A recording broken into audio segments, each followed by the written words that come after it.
Grazie di essere qui sotto uno degli affreschi più belli di questa città, per quanto non molto raccontato. Ci guarda dall'alto, credo fosse Ferdinando I, in questo caso è un affresco che ritrovate abbastanza simile anche all'interno a Milano.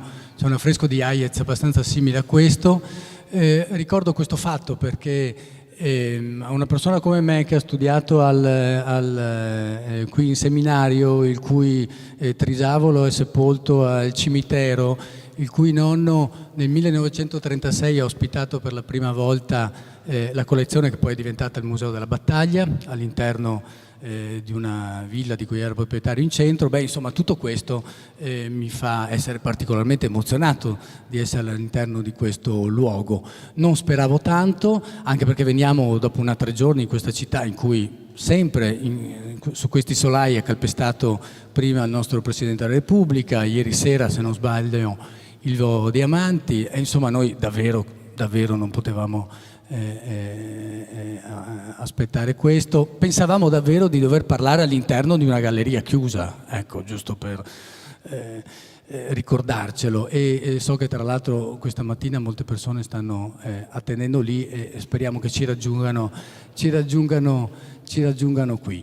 Ma insomma, grazie per aver tutti insieme accolto la possibilità di passare 1 oretta e mezza insieme a fare il civil servant, diciamo, no? A discutere di città, di come le città stanno radicalmente e rapidamente mutando i propri modelli culturali, i propri modelli urbani e financo anche ovviamente i propri modelli politici. E prima di dare voce ai relatori, ne manca uno, o meglio ne manca una in tutti i modi. Abbiamo cercato di avere anche una seconda componente, ma purtroppo Alessandra Balduzzi è bloccata a Mosca in questo momento, doveva essere con noi, gli hanno annullato il volo e quindi purtroppo non sarà con noi, ma sono qui con noi altri amici, dottor Macconi, Gabriele Giacomini, Jacopo Bulgarini e Fabrizio Panozzo, ai quali poi darò la parola. In sala ci sono molte autorità. Abbiamo inteso questa oretta e mezza insieme ovviamente in maniera molto dinamica. Vorremmo far girare il microfono il più possibile. Se qualcuno di voi alla fine di un primo giro ritiene da dire la propria, è assolutamente il benvenuto.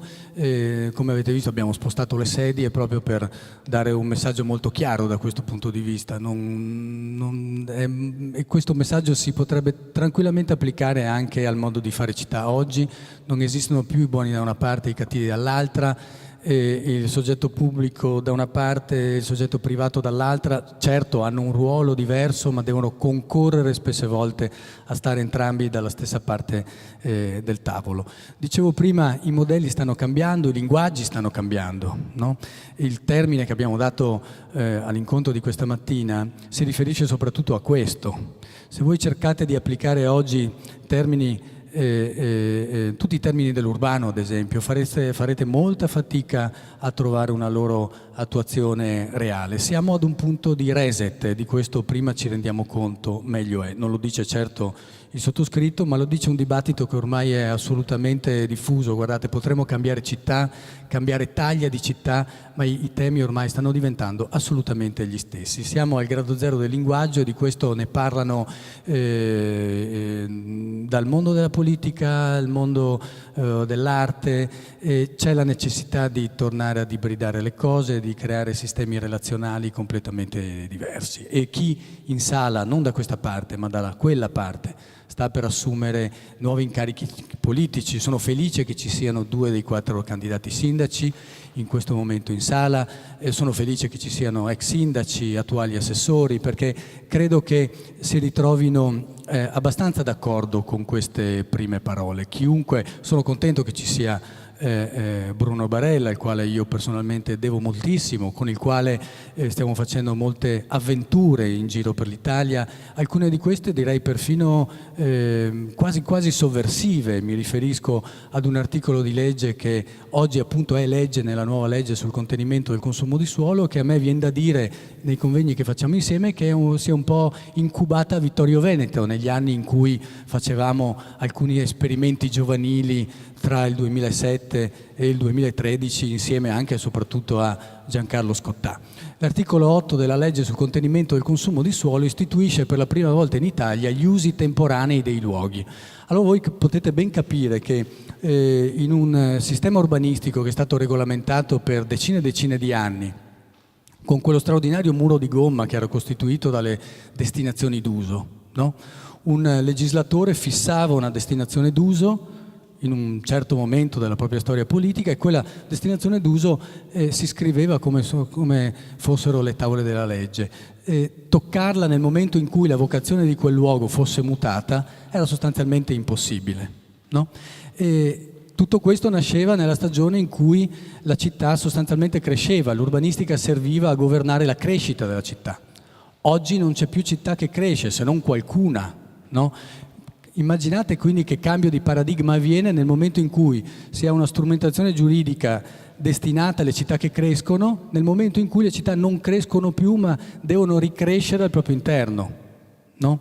Non è tecnica urbanistica, è cultura. E poi le persone che stanno alla mia destra e alla mia sinistra vi spiegheranno bene come gli effetti di questo meccanismo poi hanno una ricaduta immediata dal punto di vista reale e culturale. Dicevo, quell'articolo istituisce gli usi temporanei dei luoghi.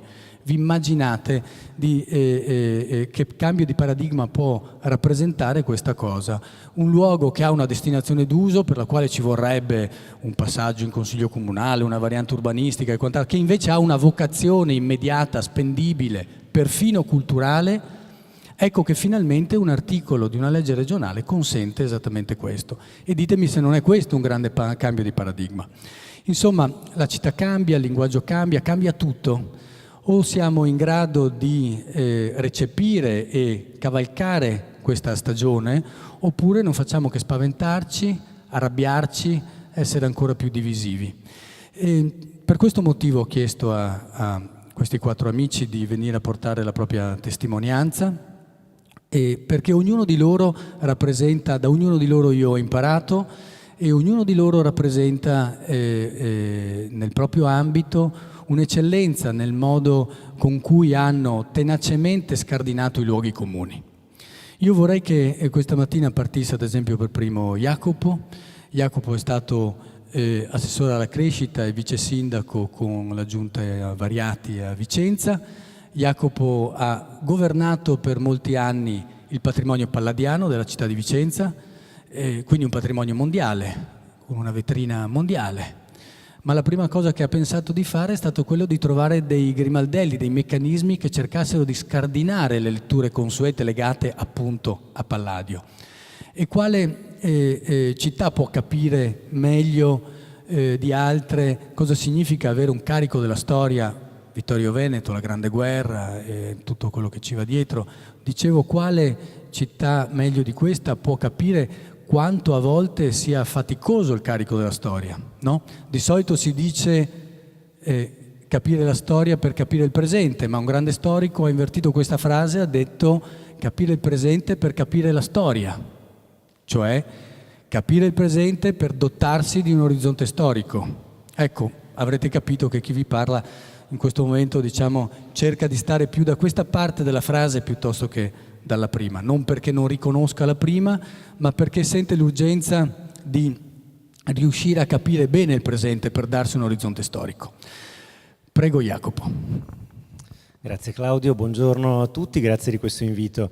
Innanzitutto saluto il sindaco, gli faccio le congratulazioni perché è in chiusura di mandato, è sopravvissuto e già questo non è poco. E faccio i miei migliori auguri da ex amministratore pubblico a coloro che follemente hanno deciso di provare a candidarsi, diciamo, per questo tipo di avventura. Temo che non siate più in tempo a ripensarci perché credo che oggi fosse insomma, il giorno in cui vengono depositate le liste, quindi ormai ci siete. In realtà è un'avventura molto bella quella dell'amministratore pubblico, difficile.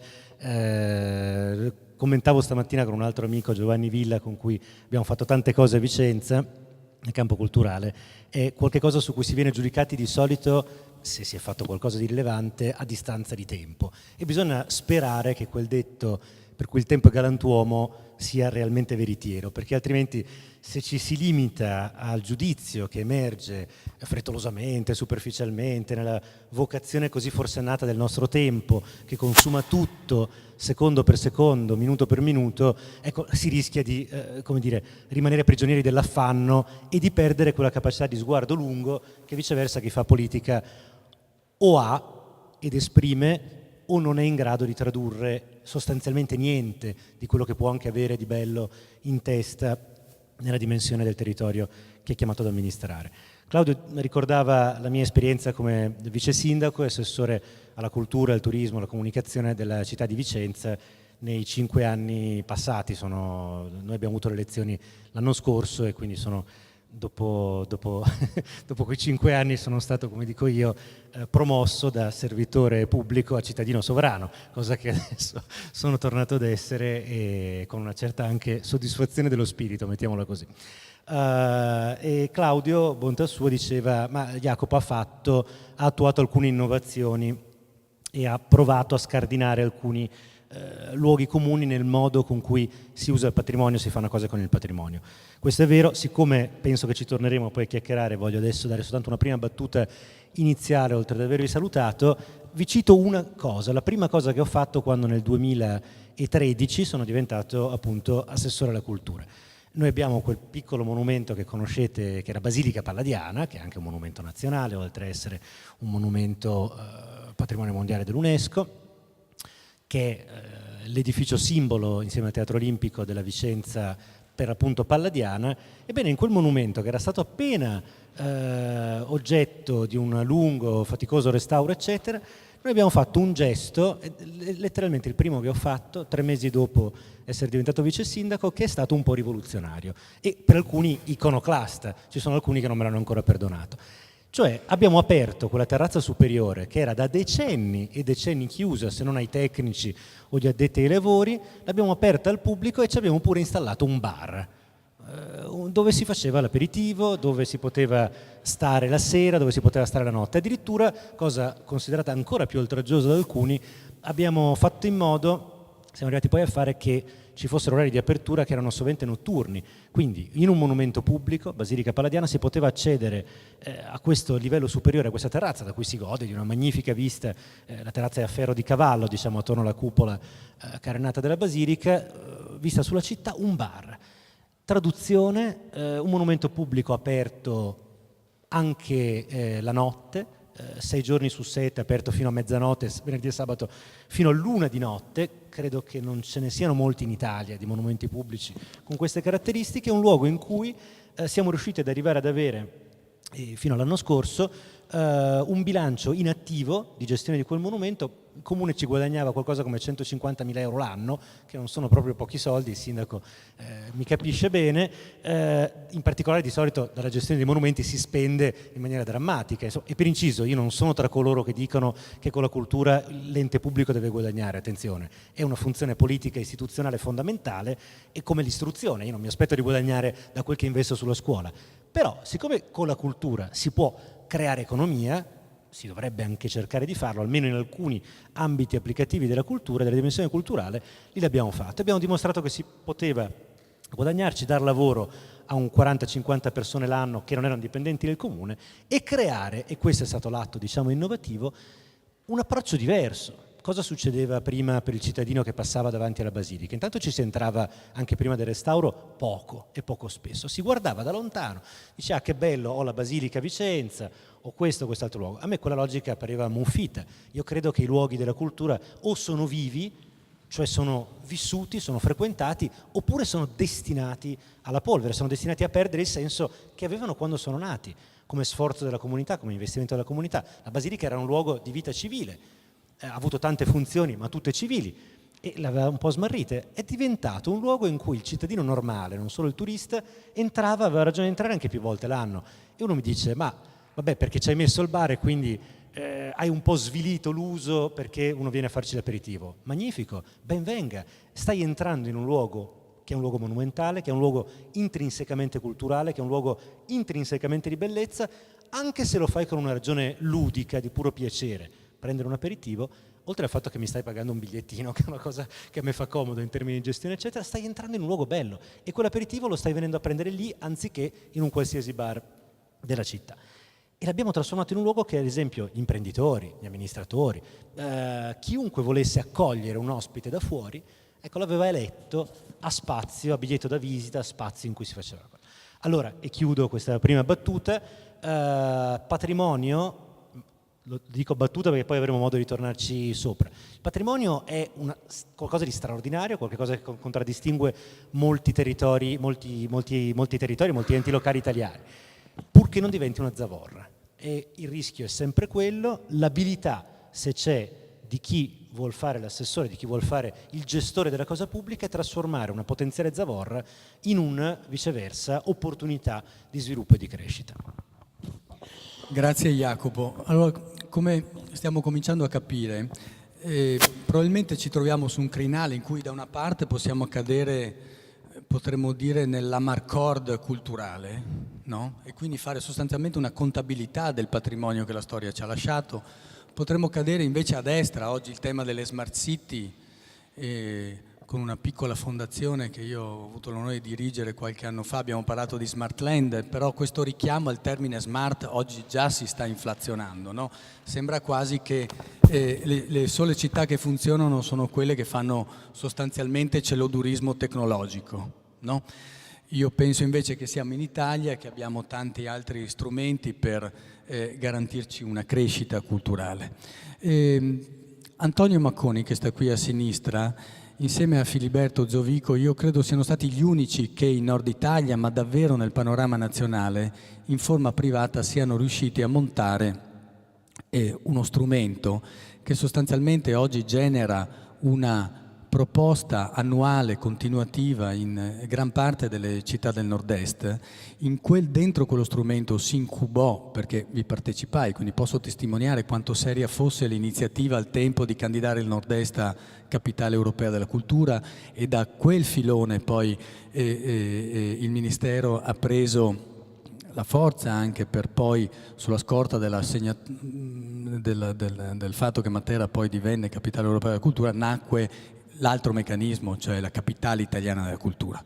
E dicevo, Antonio ha avuto il merito e oggi governa questa galassia di società che produce una galassia di festival tematici, e credo che Antonio ci potrà raccontare come bisogna fare molta attenzione a identificare questi fenomeni con il marketing culturale. Non è che le due cose stanno insieme. E molta facile politica invece crede che attivando festival automaticamente aumenti il numero di pernottamenti nei propri territori. Il discorso è un po' più complesso e vorrei che tu lo sintetizzassi, Antonio, in pochi minuti. Grazie Claudio e grazie a tutti voi di essere qui al Comune di Vittorio Veneto per questo invito. Una piccola premessa prima di iniziare. Io appunto sono, assieme a Filiberto Zovico, coordiniamo questa rete di una dozzina di festival in tutto il nord Italia, da Torino fino a Trieste. Però in primis sono un antropologo di formazione e quindi dal mio punto di vista i luoghi, il patrimonio, le città sono in primis un palcoscenico su cui si muovono le persone, i soggetti, e questo è un elemento centrale per capire un po' quello che vorrei condividere con voi questa mattina. Faccio festival, sono un editore di festival, come dicevamo prima, e quindi contribuisco ad alimentare quel fenomeno che io chiamo di festivalite acuta, che ha, diciamo così, attraversato l'Italia negli ultimi 15 anni.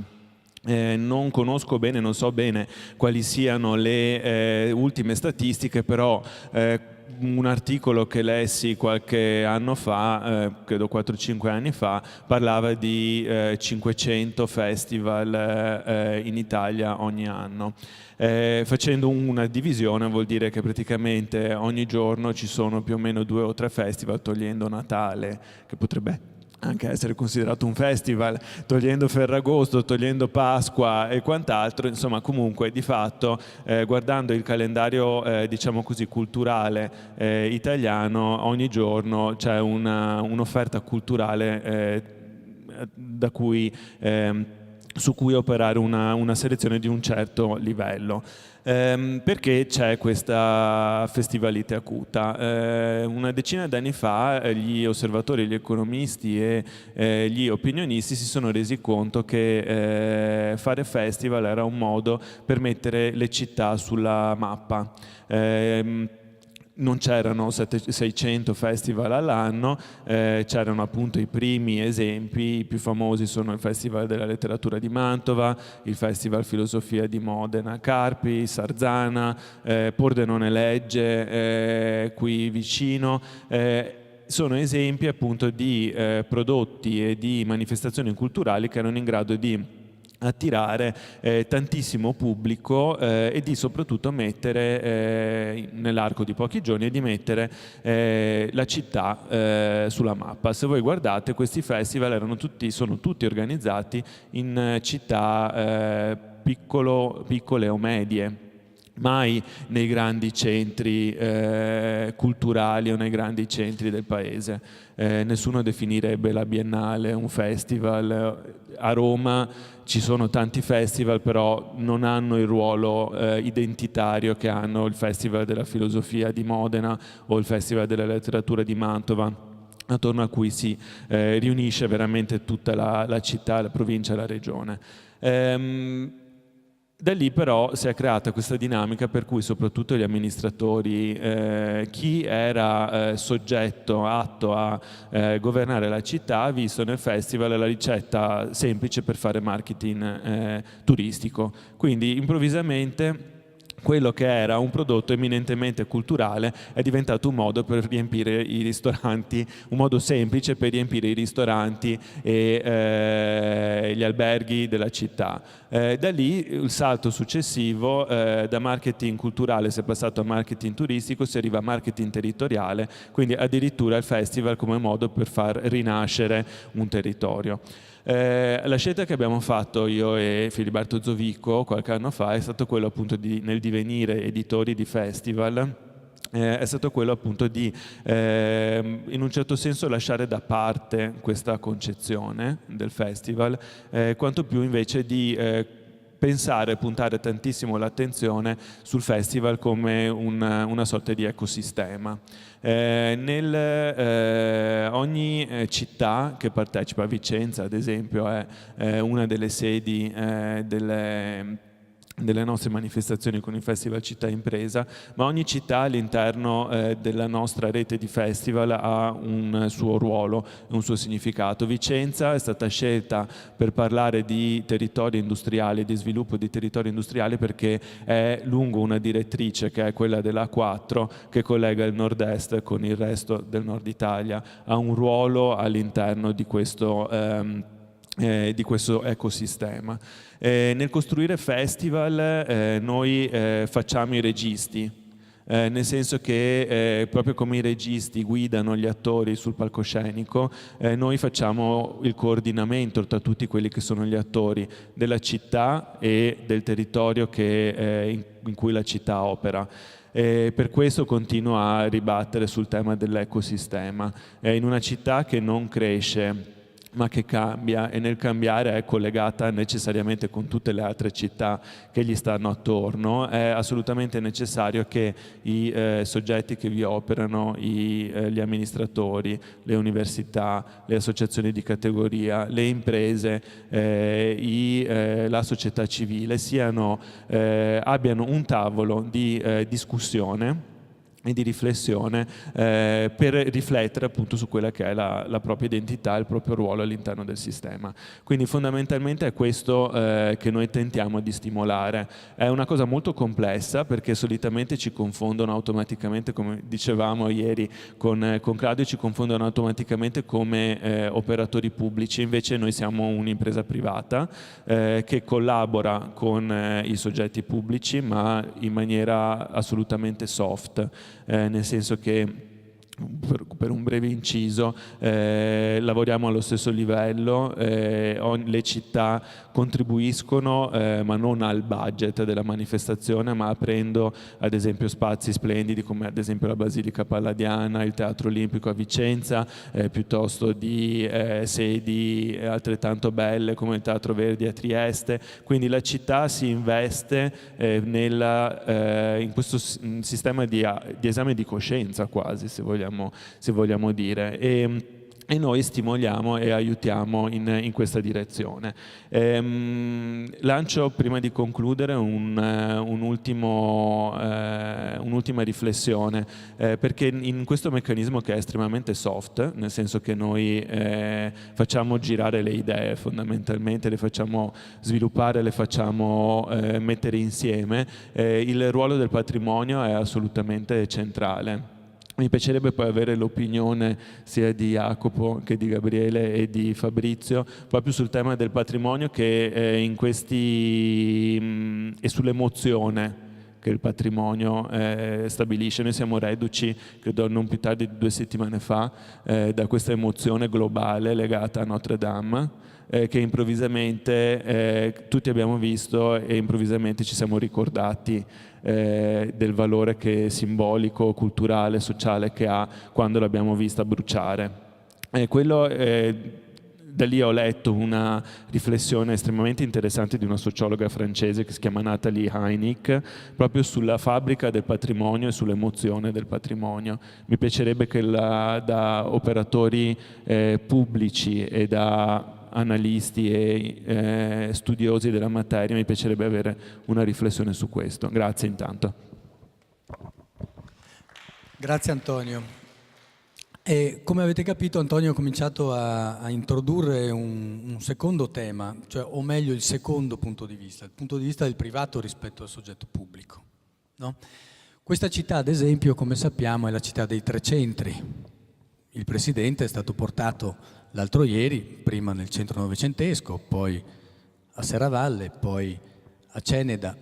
Non è stato portato in un quarto centro, no? Così credo potremmo definire una delle più grandi zone industriali del Veneto che abbiamo qui a sud, no? Perché quel quarto centro, nell'immaginario, anche nell'immaginario, non dico della politica attuale, adesso stiamo parlando in generale, ma nell'immaginario politico quel quarto centro ancora non è un centro. Eppure ormai sono già passati 2 anni da questa grande piattaforma nazionale a cui ho partecipato anch'io, promossa dal Ministero dei Beni Culturali, che si è intitolata Futuro Periferie. E all'interno di questa piattaforma ci hanno fatto girare un po' in tutta Italia, a raccontare che cosa stava diventando la periferia. La cosa più bella l'ha detta Maurizio Carta, che è questo ordinario di urbanistica eretica che insegna a Palermo. E lui ha spiegato bene come siamo in transito dalle periferie alle poliferie, cioè a questa nuova visione di periferia, che tu la puoi leggere come un luogo in cui si portano molti temi o il luogo in cui ci sono le nuove città, polis appunto. Le poliferie sono un buon termine per rappresentare oggi quello che sta accadendo nella città che cambia e che non più cresce, no? Dicevo appunto, Mattarella non ha avuto il tempo di andare nel quarto centro, ma se avesse avuto il tempo probabilmente avrebbe scoperto un patrimonio che viene avanti e che ad esempio ha in Fabrizio Panozzo una delle figure che lo sta narrando meglio. Fabrizio dirige un laboratorio di management della cultura a Ca' Foscari ed è una delle persone che io conosco che più ha inciso, diciamo, con volontà nel creare modelli e meccanismi che tenessero insieme industriali d'avanguardia, che sostanzialmente desse un volto a tutte quelle nuove matrici culturali che si generano a partire dal soggetto privato e non dal soggetto pubblico. Quindi vorrei che Fabrizio anche tu in pochi minuti sintetizzassi quello che vedi. Grazie Claudio, grazie per l'invito a tutti. È sempre bellissimo parlare in posti del genere, in effetti, abbastanza, a parte il fascio che mi incombe là adesso per parlando di cose che... Io credo che dal punto di vista di chi lavora nell'università di queste cose, noi abbiamo cercato, come diceva Claudio adesso, di mettere assieme e di tematizzare questa tendenza che è stata bene, secondo me, rappresentata da chi mi ha preceduto, ovvero che negli ultimi tempi, se devo scegliere un tema sia da quello che diceva Jacopo, da quello che diceva Antonio, negli ultimi tempi le tematiche legate alla cultura, allo sviluppo culturale, ai beni culturali hanno un po' smesso di diventare solo un problema, qualcosa di cui il soggetto pubblico spesso si ritrova ad essere responsabile senza averlo necessariamente pianificato, cioè se lo ritrova addosso, si ritrova con questo peso del quale molto spesso non capisce il volano economico. Negli ultimi 15 anni questa cosa è mutata radicalmente ed è mutata a partire dalle città ed è mutata ad un punto tale che dal mio punto di vista comincia a diventare a sua volta un problema, nel senso che l'enfasi che abbiamo cominciato a porre sulla cultura, sulla creatività, citava prima Antonio, sui festival, comincia a diventare la soluzione di praticamente tutto, cioè adesso se hai un problema chiedi la salvaguardia UNESCO e probabilmente, cioè quando hai finito le idee, chiedi di essere riconosciuto bene culturale dell'umanità, probabilmente. E lo dico come provocazione, però lo vedo fare in talmente tante cose, so anche da questa parte, quindi, siete in buonissima compagnia, anzi a volte anche in non buonissima compagnia, nel senso che è diventata quasi una modalità e questo secondo me dell'etichetta UNESCO è proprio il segnale, secondo me, ma lo pongo alla discussione, un po' della degradazione dell'uso della cultura e della variabile culturale nelle politiche locali, no? Cioè questo invocarla come etichetta, invocarla come feticcio, invocare il festival come cerotto che metto sopra a cosa. Tipicamente, nella sua forma canonica, le politiche del governo locale si sono sviluppate dalla domanda sul cosa, cioè che cosa voglio fare, e attraverso un'elaborazione che spesso passava anche attraverso delle forme partito, delle forme amministrazione locale che erano molto articolate, che passavano attraverso riunioni, sezioni, pregiunte, giunte, deliberazione, ed erano in quei luoghi che si elaborava il problema e si andava alla ricerca di una soluzione a quel problema. Molto banale quello che dico, ma secondo me molto significativo, perché a volte, mi sembra, di questi tempi, la variabile culturale, piuttosto che essere la soluzione che arriva dopo che è stato, come dire, macinato, decodificato un problema e si va alla ricerca di una soluzione, mi sembra che si stia arrivando a una situazione paradossale per cui ci sono delle parole che molto spesso hanno la parola cultura dentro, che sono soluzioni alla ricerca di problemi. Cioè abbiamo la soluzione e questa soluzione gira e qualcuno, e molto spesso dentro al governo locale, la cattura come generica soluzione a generico problema. Ripeto, l'esempio del festival che diceva Antonio è molto significativo. Non so cosa fare, faccio un festival. Non so cosa fare, chiedo la candidatura UNESCO. Non so cosa fare, divento smart city. Non so cosa fare, faccio innovazione sociale. Mi invento una periferia se non ce l'ho, se c'è il piano periferie, perché così sto dentro ad un discorso globale. Questo dal mio punto di vista, che ho cominciato a studiare la variabile culturale del territorio quando era ancora qualcosa che la gente non voleva, la gente che governava non voleva avere attaccata addosso perché era un problema, vederla trasformare così velocemente in una soluzione per tutto a me preoccupa un po', ma forse a me piacerebbe anche discutere di questa cosa qua, dell'eccesso di parole che circola in questo momento, della disponibilità. È come se adesso uno che comincia a fare governo locale uno che continua a fare governo locale, si trovasse di fronte a questo supermercato di soluzioni, codificate spesso fuori dai luoghi che conoscevamo, canonici della politica, addirittura fuori dai luoghi canonici dell'accademia, cioè non c'è più un mondo del lavoro intellettuale che conoscevamo come organico una volta, quindi che stava dentro ad un ciclo di trasmissione che lo teneva molto vicino al potere, che con il potere, con il governo locale elaborava delle soluzioni. Adesso ci troviamo di fronte a grandi produttori di soluzioni che vendono queste soluzioni, la soluzione diventa prodotto. Cioè se adesso quando tu vendi Smart City, noi leggiamo in filigrana dietro all'offerta di Smart City i fornitori di soluzioni tecnologiche per le Smart City. Grande macroscopico fenomeno che ci sta travolgendo è quello di Industria 4.0, ad esempio. Industria 4.0, chi ne avrà sentito parlare, è una soluzione che è diventata politica pubblica, adesso gode di finanziamenti pubblici, non riuscite a trovare nessuna traccia di elaborazione politica né accademica di Industria 4.0. Lo stesso vale per innovazione sociale, lo stesso vale per industrie creative, lo stesso vale per Smart City. Questi 4 concetti che si sono portati dietro trasformazioni di contesti urbani, nel nome di questi concetti abbiamo riscritto zone industriali, abbiamo convertito capannoni, abbiamo convertito periferie, abbiamo dipinto muri, abbiamo speso soldi pubblici nel nome di soluzioni che sono state concepite molto spesso da think tank privati, da società di consulenza. Le grandi trasformazioni che stiamo pensando sul territorio in questo momento sono prodotte da McKinsey, da Deloitte, sono prodotti da grandi nuclei privati di produzione di soluzioni che non hanno necessariamente in mente il problema, codificano il problema ex novo e poi lo offrono a chi deve governare.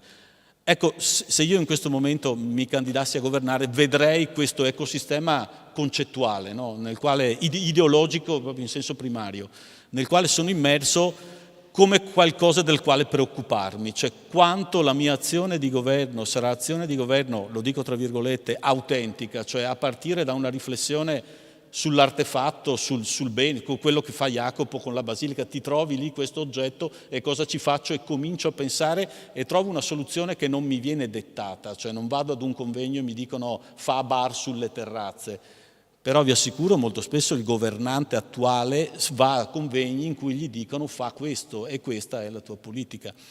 E la cultura, ripeto e chiudo su questo, sta diventando una soluzione a praticamente tutto. Credo che qui ci sia anche una corresponsabilità da parte nostra, dico nostro mondo di elaborazione intellettuale, che abbiamo un po' abdicato ad un lavoro di riflessione critica sulle parole, ma ci siamo messi dentro ad una modalità, siccome siamo stati superati da una parte, no? Abbiamo queste grandi società di consulenza che cominciano a venire a dire al governo locale cosa deve fare, noi invece di resistere ci mettiamo a fare l'amplificatore, il megafono di queste cose. Credo che ci sia nel governo locale da ricostruire un'alleanza da questo punto di vista, in particolare nel governo locale, nel governo delle città, tra chi su quei territori fa riflessione, ma la riflessione credo che in questo momento debba avere come oggetto anche le parole, sia la fisicità dei posti, ma anche i concetti che vengono mobilitati per governarli, mi viene da dire. Grazie Fabrizio.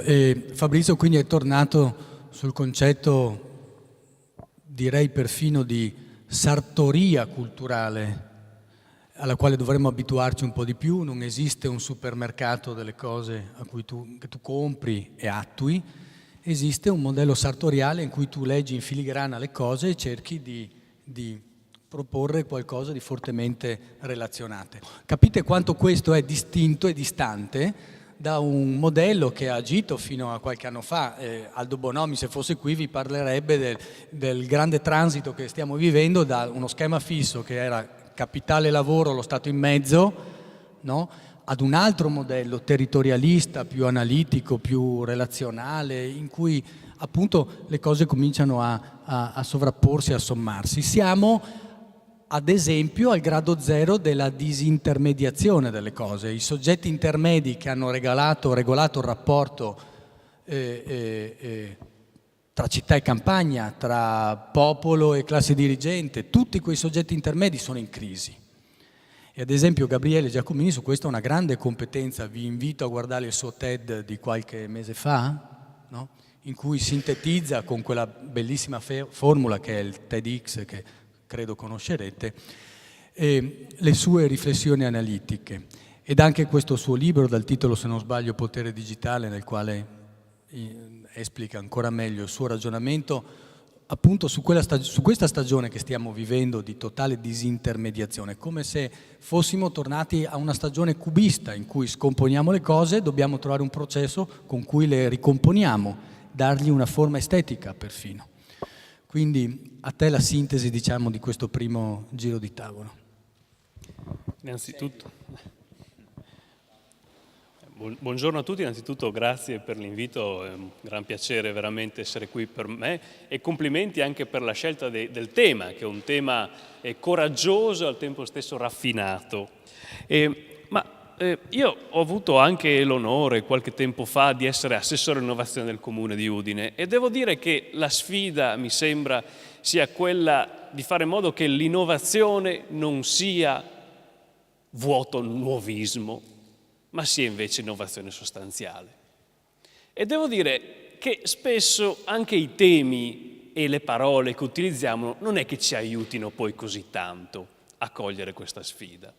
Ad esempio, quando ero assessore, sono stato fino all'anno scorso, andavo spesso ai convegni degli imprenditori, degli artigiani e sentivo spesso, non so se l'avete sentita anche voi questa parola, resilienza. No? Si parla sempre di resilienza. E io ho provato ad approfondire questo concetto. La resilienza è una proprietà fisica principalmente, la proprietà del metallo di ritornare allo stato iniziale dopo aver subito uno shock. Noi avevamo subito uno shock non da poco, la crisi italiana, e tutti volevano tornare ad essere resilienti, volevano tornare allo stato precedente alla crisi. Ma un sistema personale, un individuo o un sistema sociale, per definizione, non è mai resiliente, perché o ha una involuzione oppure ha una evoluzione. Insomma, resilienza alla fin fine, certo, era un pensiero desiderante, ma alla fine tutto sommato è un concetto conservatore, perché appunto è la proprietà di un metallo di tornare allo stato precedente dopo aver subito una crisi. Quindi la sfida è questa, essere non involutivi ma essere evolutivi. Un altro concetto interessante è quello di Smart City. Anch'io, una delle deleghe che io avevo era quella della Smart City. E poi anche tu, Claudio, hai avuto la bella intuizione del concetto di Smart Land. Sono cose molto importanti, però appunto dicevi giustamente tu questo bel concetto, il rischio del celodurismo tecnologico, no? E se pensiamo alla smartness, certamente pensiamo all'intelligenza artificiale e quella sta facendo dei passi da gigante e ci preoccupa anche molto da un certo punto di vista e ci darà anche tanti benefici ovviamente. Però alla fin fine la smartness numero uno è l'intelligenza delle persone. Ed è un tema su cui anche se facciamo politica, se facciamo cultura, dobbiamo interrogarci, perché se vedete le classifiche europee, l'Italia purtroppo è fra i paesi che ha il livello più basso di istruzione superiore universitaria. Ci sono altre nazioni che eccellono, ad esempio l'Irlanda, per un motivo molto curioso, perché gli inglesi quando dominavano l'Irlanda sapevano quanto era importante l'istruzione e quindi obbligavano gli irlandesi a non laurearsi. Adesso possono farlo, no? E invece il tasso di laureati in Irlanda è molto molto alto. L'Italia è molto bassa. E questo significa cosa? Significa che se vai in Irlanda, vai in un porto, trovi dei pescatori, incontri un pescatore, cominci a parlare con lui e scopri che questo pescatore ha nel cassettino della barca un business plan. Era una sua idea che aveva qualche mese fa, l'aveva scritta. Magari arriva un progetto europeo, magari arriva un progetto del governo. Un pescatore, appunto, e questa è la vera smartness, no? Quindi, appunto, è bello questo convegno, interessante, no? Parlavamo prima di luoghi comuni, di superare luoghi comuni, perché, appunto, la sfida credo sia questa, sia quella, appunto, di avere anche un pensiero critico. Ora, appunto, cosa c'è? Ora c'è un'altra grande sfida che è quella della disintermediazione, che effettivamente c'è stata. Cosa significa disintermediazione? Significa che se io, ad esempio, devo fare un viaggio, non vado più dall'agenzia di viaggio, ma lo faccio direttamente su internet. L'agenzia di viaggio è stata parzialmente disintermediata. Questo accade ad esempio anche se vado in banca. Anni fa andavamo in banca, c'erano tanti sportellisti, ora ce ne sono molto di meno. Perché? Perché uso l'home banking. E questo è capitato anche alla politica, appunto, ai partiti. I partiti tradizionali non hanno più la stessa funzione che avevano un tempo, non hanno più la stessa funzione di cinghia di trasmissione fra elite e popolo, tant'è vero, no, che si parla appunto di populismo e di rischio tecnocratico, c'è questa scomposizione. Però appunto a scomposizioni corrispondono nuove composizioni ed è su questo su cui dobbiamo concentrare, a mio parere, la nostra attenzione. Ad esempio, per quanto riguarda la comunicazione, abbiamo certo una disintermediazione, i giornalisti sono in crisi, il numero di giornali è sempre più inferiore rispetto al passato, eccetera, eccetera, sempre di più. Però, appunto, ad esempio, abbiamo grandi piattaforme come Facebook, come Google, che fanno anche da, diciamo così, aggregatori delle informazioni. E se vado su Facebook e ho 5.000 amici, non sono perfettamente disintermediato, l'offerta informativa che mi dà la piattaforma non è neutrale, non è senza filtro, ma c'è un filtro, perché appunto ho 5.000 amici e non posso andare su Facebook e vedere le ultime post dei miei 5.000 amici, avrò una selezione e la selezione è una neointermediazione da parte delle piattaforme. Dobbiamo lasciare la neointermediazione soltanto in mano a queste piattaforme, soltanto appunto a queste grandi aziende? Credo di no. Ecco che quindi appunto il tema anche politico è un tema di come creare in questo ambiente di disintermediato nuove forme di intermediazione. E qua si può fare tanto, ovviamente, ad esempio anche utilizzando il web. Ci sono delle nuove forme di intermediazione legate alle piattaforme, ad esempio il web 2.0 non è soltanto le grandi piattaforme. No? A livello locale, ad esempio, si possono fare interessanti esperimenti anche di partecipazione dal basso, utilizzando le tecnologie. Ormai insomma sono degli esperimenti particolarmente diffusi, ad esempio a Udine avevamo fatto Open Municipio oppure Part, no? Che permetteva di segnalare e di partecipare alla gestione del bene comune da parte dei cittadini. Ecco, quindi questo secondo me è il tema, fare in modo che l'innovazione non sia vuoto nuovismo, ma che sia un terreno fertile per poi rimettere in circolo non soltanto quelle che sono le energie, per carità, legittime e anche importanti, delle grandi tecnologie, dei grandi neointermediari, ma che permettono anche delle forme di neointermediazione dal basso. E in questo campo sicuramente i territori hanno un ruolo difficile, molto difficile, ma fondamentale. Grazie. Sì. L'orologio mi restituisce il fatto che siamo alle soglie dell'ora e solitamente in questo momento c'è un crollo dell'attenzione totale da parte. Quindi Fabrizio avrà ora il compito di lanciare un primo dardo e Jacopo un secondo. Se poi dal pubblico qualcuno vuole restituire un dardo, ben volentieri. Abbiamo chiesto di parlare al Museo della Battaglia principalmente per questo. Ci avevano garantito i cannoni alla galleria, ma no, ancora non erano arrivati, c'è un cantiere in corso e quindi siamo venuti qua per questo. Prego Fabrizio, 1 minuto a testa così facciamo un giro.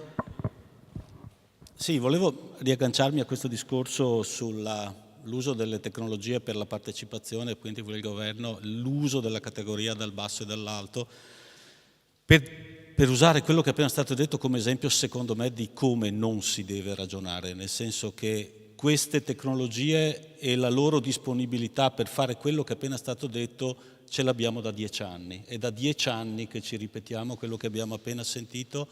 Non c'è uno straccio di esercizio critico da parte di chi ha governato e nemmeno sul versante accademico che dice ma la vogliamo smettere? La vogliamo smettere di immaginare ancora, di ripetere ancora la retorica che con le nuove tecnologie su scala locale si manifesta partecipazione? Io ho partecipato a 3 o 4 progetti strafinanziati da questa regione, anche in territorio qua vicino, che proclamavano questo e non l'hanno realizzato per niente. Abbiamo buttato denaro pubblico, fiumi di denaro pubblico, nel nome di questa retorica che è appena stata ribadita, senza l'ombra di una riflessione critica. Credo ad esempio che cambiamento significa introdurre riflessione storico-critica sul presente, sull'uso delle tecnologie Prendo solo le tecnologie, ma tutte le risorse pubbliche che questa regione ha buttato in questi territori e in territori montani per generare quello che è appena stato detto e non ce l'ha fatta. Dov'è un articolo? Dov'è un libro? Libri sul digitale me li aspetterei su questo in questo momento, non le prediche, ancora le prediche di quello che potrebbe fare, ma un'analisi del presente, la microfisica di quello che è successo e dei soldi buttati e del perché. Perché non è successo?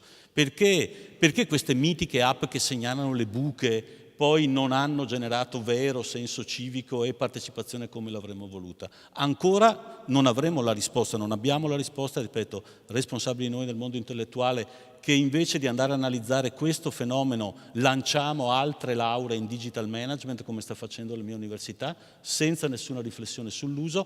Secondo me è responsabile anche chi con compiti di governo continua a raccontare questa storiella senza riflessione critica su quello che è successo. Beh, potrei anche limitarmi a dire che sottoscrivo quello che ha detto, non posso e basta. Allora, sì, da un lato c'è un problema che è reale di ritardo, ad esempio, del mondo che qua tu oggi rappresenti di più, che è quello, diciamo, accademico, quello della riflessione istituzionalizzata. C'è un problema di ritardo perché c'è un problema di scollamento tra i tempi con cui le mutazioni sociali avvengono, spinte dalla tecnologia, spinte dalla globalizzazione, e il tempo con cui ci si riesce a riflettere, diciamo, istituzionalmente sopra. Figuriamoci da parte della politica, che non è necessariamente, tanto più oggi, fatta e portata avanti da persone che credono nella rilevanza delle riflessioni o che derivino o vengano da percorsi in qualche maniera di crescita o in qualche maniera strutturale, come forse fino a qualche tempo fa era possibile. Allora, c'è questo problema e ha a che fare con la critica, ha a che fare con la capacità di fare critica. Secondo me la soluzione, la risposta a questo è non aspettarsi che possa essere sviluppato una riflessione critica su ciò che accade nel nostro tempo soltanto dal mondo accademico, ma che venga in realtà diffuso un senso critico, uno spirito critico, che per me è ciò che viceversa si sta smarrendo progressivamente nelle lande per me sempre più desolate e desolanti del digitale, per come inevitabilmente siamo portati a vivere il digitale. C'è una cosa molto carina che sta girando in questi giorni, che è quella scimmia, non mi ricordo più che tipo di scimmia è, che gioca con lo smartphone con Instagram, non so se l'avete vista, e vi consiglio di vederlo. È un video estremamente istruttivo perché quello che tendenzialmente uno pensa, dice, ah guarda, la scimmia è intelligente, guarda com'è intelligente questa scimmia. No, la risposta è molto più semplice, è che le applicazioni, per come sono costruite, ci stanno portando a utilizzare capacità che sono sempre più primitive, stanno portando noi a un livello che è in realtà sempre più semplice, sempre più basso, sempre più, se volete, bestiale, di utilizzo dei mezzi e di semplificazione dell'approccio alla realtà. Che approccio critico volete che abbia un utente medio di Facebook o di qualunque social media? Che si vede, ma adesso non voglio aprire questo discorso, perché volevo fare invece lanciare il mio dardo provocatorio, che è questo. Ha a che fare con i discorsi che avete fatto nell'ultimo giro. Neanche io credo tantissimo alla retorica dei processi, diciamo, che nascono dal basso, in questo senso. E credo viceversa molto alla logica di quelli che Claudio, sintetizzando prima quello che diceva Fabrizio, aveva definito processi sartoriali. Cioè bisogna lavorare su misura, non esistono ricette preconfezionate, tanto più in questi campi. Ma lo allargo da quello della cultura a quello della politica, all'amministrazione di un territorio. Sì, d'accordo, per carità, è anche vero che non bisogna ogni volta reinventare la ruota, questo va da sé, ma non si può pensare di applicare ricette preconfezionate a qualunque contesto. E allora di cosa ci sarebbe bisogno? Ci sarebbe bisogno che chi fa il sindaco, chi fa l'assessore alla cultura, in questo caso, sia in grado di pensare in maniera innovativa, in maniera creativa, in maniera critica in partenza della realtà e in maniera creativa. Quello che sto dicendo è apparentemente semplice, quasi banale, e al contempo non lo è affatto.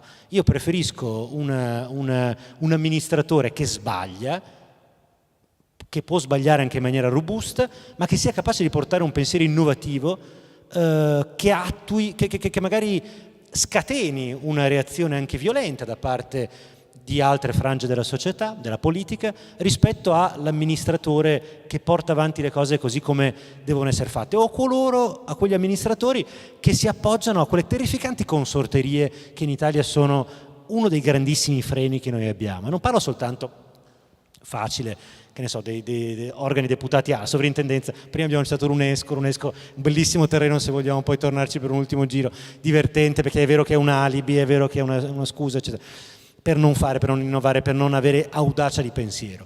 Ma bisogna essere capaci di pensieri creativi, anche violenti, anche audaci, e questi non nascono dal basso.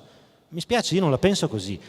Devono essere accolti i fermenti che vengono dal basso. Ma l'altro giorno una tua studentessa mi ha intervistato per una tesi di laurea che sta facendo sul ruolo dell'assessore alla cultura, quindi credo che sia anche un po' colpa tua se è venuta da me. E mi ha chiesto, ma un modello di assessore alla cultura? E io lì su due piedi le ho risposto provocatoriamente, ma rivendico la provocazione. Guarda, l'unico che mi viene in mente è un signore che si chiamava Lorenzo di Piero de' Medici, Lorenzo il Magnifico. Perché? Perché in quell'epoca, in quel contesto, la Firenze, diciamo, rinascimentale di quello splendore, è il principe che elegge il popolo e non viceversa. Vi sembra un pensiero snob? Non è per niente, perché poi ci sono i meccanismi democratici, ci sono tutte queste cose che funzionano, eccetera, eccetera. Ma dobbiamo uscire dalla logica per cui ci si fa dettare l'agenda dell'innovazione, del pensiero, della trasformazione della realtà, dai sondaggi come fa qualcuno, dal sintonizzarsi, e lì di nuovo l'orrore e la grande problematicità dei social media, di quello che sta significando in termini di trasformazione del nostro paesaggio emozionale, intellettuale, critico, creativo, eccetera. Bisogna avere il coraggio di essere, se non dadaisti, che sarebbe molto bello, almeno un po' situazionisti. Grazie Jacopo. Una replica al volo da parte di Gabriele e poi Antonio. Ma sì, no. Qualcosa da proporre, si scaldi? No, sono molto contento che il mio dibattito abbia finalmente scatenato un po' di colore, perché in effetti ci voleva. No, il tema è questo, che non bisogna essere nuovisti ma neanche passatisti, e questo, il fatto di essere passatisti, è stato un classico eterno, che c'è sempre stato, sempre tornerà. Platone criticava aspramente la scrittura e invece glorificava il confronto orale del suo grande maestro Socrate, eppure nessuno oggi sarebbe così cretino da dire che la scrittura è una roba che ci fa tornare all'età della pietra. La scrittura è stata usata da Dante per scrivere la Divina Commedia, è stata scritta, insomma è stata usata da Shakespeare per scrivere cose notevoli, e quindi insomma nessuno sarebbe così scemo da pensare che una tecnologia, un nuovo strumento possa essere di per sé sufficiente o necessario per cambiare appunto le modalità di espressione. Certo, le cambia, ma poi appunto rimane l'antropologia. E l'antropologia qual è? È sempre la stessa. E se si vanno a vedere gli studi, c'è una marea di studi che parlano sulla partecipazione, una marea, sia pro sia contro. Io sono più contro, devo dire la verità, ed è evidente perché le piattaforme di partecipazione non funzionano come vorremmo, ma non per questo non bisogna sperimentare. E se non funzionano è ovvio, è banale, è stupido quasi. È il fatto che siamo razionalmente limitati. Lo diceva Simon, Kahneman, psicologi, premi Nobel per l'economia, l'unica scienza sociale per cui si può prendere il Nobel, che hanno spiegato che siamo razionalmente limitati, che abbiamo tempo limitato, che il cittadino totale di Dahrendorf non esiste. E l'aveva già detto, non è che dobbiamo ricordarlo, lo sappiamo già. E non dobbiamo stupirci se facciamo una piattaforma di partecipazione e non ci troviamo le masse. Ma non è questione di masse, non è questione di masse. Un altro problema classico perché queste cose non funzionano è perché c'è la specializzazione della società. Da quando è nata l'agricoltura ci siamo sempre più specializzati e sempre di più, lo diceva Weber, e adesso lo siamo ancora di più, quindi è ovvio che il cittadino porta a spasso il cane, al hobby, al lavoro e non sta 24 ore al giorno sulla piattaforma. È ovvio, banale, lo sappiamo tutti. Il punto fondamentale è che i meccanismi di intermediazione classici non funzionano più, stanno saltando, è da decenni che vediamo che le persone vanno a votare sempre di meno, è da decenni che vediamo che la membership partitica è sempre più bassa, tanto è vero che tanti politologi parlano di partiti senza membri, e nel momento in cui c'è questo scollamento, ci sono degli strumenti che, attenzione, non nelle piattaforme civiche, perché le piattaforme civiche sono un po' troppo naif. Cioè, a me piace ricordarle perché hanno un ideale, su cui non entro, però sono un po' troppo... Ma in realtà il digitale ha già cambiato la neointermediazione, ed è evidente, soprattutto nei paesi mediterranei, quelli che hanno avuto la crisi maggiore economica, perché i nuovi partiti, lo scrive Paolo Gerbaudo, ricercatore al King's College di Londra, in un bellissimo libro, il partito piattaforma, edito dalla Fondazione Feltrinelli, spiega benissimo che i nuovi partiti utilizzano le piattaforme.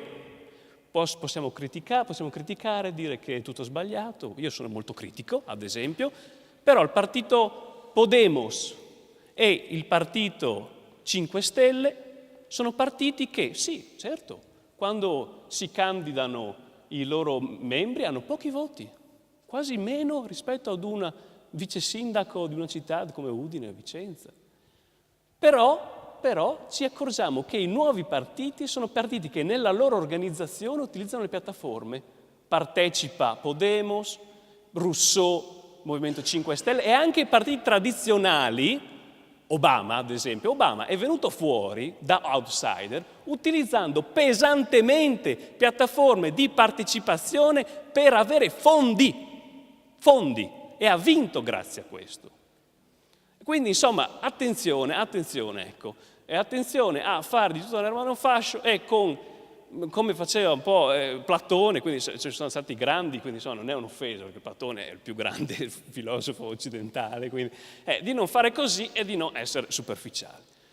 C'è una, appunto, crisi di una vecchia intermediazione, verranno fuori, ci sono già forme di partecipazione nuova, anche dal basso, mediate attraverso l'alto, poi anche lì c'è la contraddittorietà ed è visibile nei 5 Stelle perché ad una orizzontalità corrisponde un'altissima verticalità, ma quello è un altro discorso. Insomma, ci sono queste cose, ci sono già, si tratta di fare in modo che questa partecipazione non è che ci sia o non ci sia, ma che ci sia e sia il più possibile rispettosa di quelli che sono i diritti, di quelli che sono appunto quello che dovrebbe essere un confronto il più possibile plurale, aperto. Questa è la partita. Non l'utilizzare il digitale per essere cittadini più o no. Ecco, questo è ormai evidente, gli studi sono tantissimi. E nel mio libro, guardi, in fondo c'è una bibliografia di 20 pagine, favorevoli, contrari, pro e contro, che la vedano da davanti, da dietro, da sopra, da sotto. Ecco, questo è quanto. Grazie Gabriele, perché questa cosa, scusate la digressione personale per un attimo, ma mi fa tornare in mente come Rousseau in questo momento da un anno, ad esempio, per dedigitalizzarsi, no? Ha inventato un festival, no? Che va in scena la prossima settimana a Pescara. Chi parla deve parlare pubblicamente di città con la Virginia Raggi la prossima settimana, quindi non so mai se riuscirò a tornare in città, perché temo che accadrà qualcosa, ma appunto c'è anche il tema della dedigitalizzazione, no? Che, ecco, appunto. Antonio? Sarò molto breve. L'intervento di Gabriele secondo me ha posto l'attenzione sul tema, che molto spesso si punta l'attenzione su quello che è lo strumento di partecipazione e non sull'obiettivo che è la partecipazione.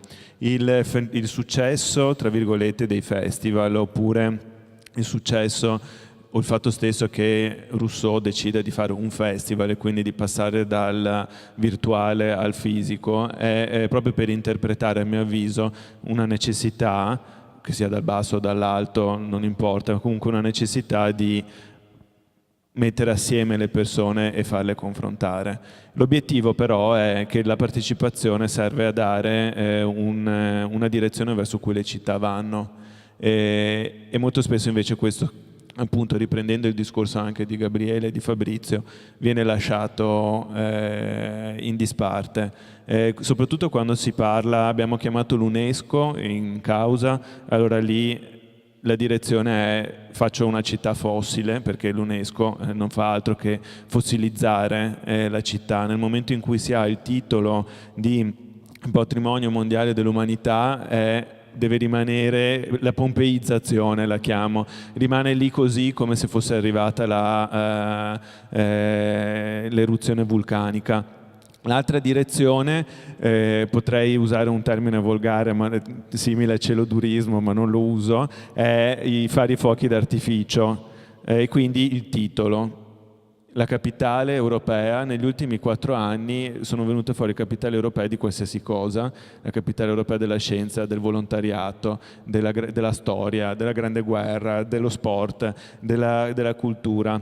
Quindi lì rincorrere il titolo, mettere un claim, molto spesso proprio come the easy way out, no? La ricetta veloce per arrivare. Ieri raccontavo, venendo qua, ero in una città non molto distante da qua che si è definita città del libro. Ho chiesto ma perché?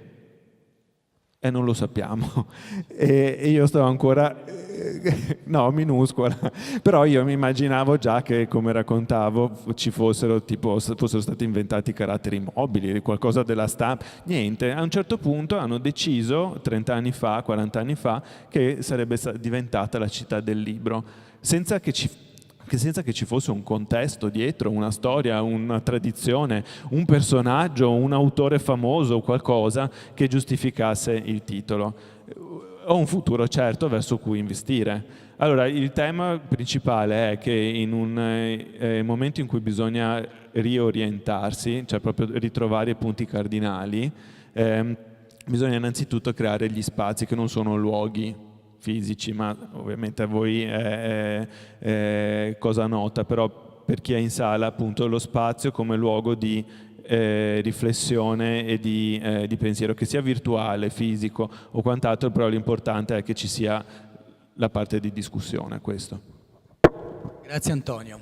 Come avete capito abbiamo cercato di condurre un'oretta e mezza di lavoro che cercasse di sconfessare quello che è l'oggetto di quel quadro in fondo, il momento in cui un vescovo cenedese restituisce a San Marco le proprie terre perché non le sa gestire.